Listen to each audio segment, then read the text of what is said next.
Good evening everybody, welcome back to the channel. Tonight we are looking at ONDS stock, which today is down by 4.5%. We're going to be looking at this and I'll be giving you all of my thoughts and opinions. If you do enjoy the video, make sure to leave a like and subscribe to the channel. But as always, do remember, I am not a financial advisor and this is not financial advice. Make sure you are doing your own research.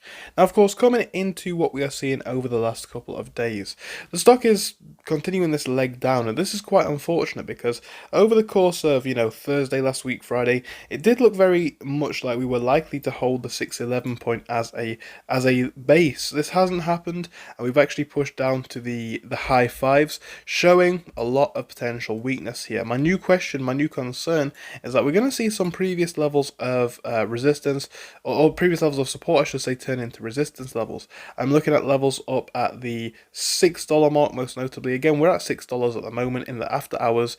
So $6 could be a level to watch out for.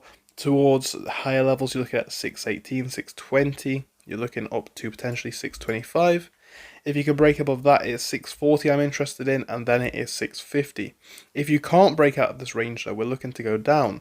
Of course, below $6 is the first level. If you can hold $6 though, it's 605, if we see a bit of a rebound in pre-market tomorrow. Towards levels below, it's going to be potentially 580 I'm also looking down to the 570s, possibly below that. Now, historically we have seen supports around this point before, but the lows that we saw at that time, 575. If things drop below that tomorrow, we could be in for a pretty ugly week, or rest of the week ahead. However, that is just my thoughts. I'd love to hear yours in the comments. Thank you for your time, guys, and goodbye for now.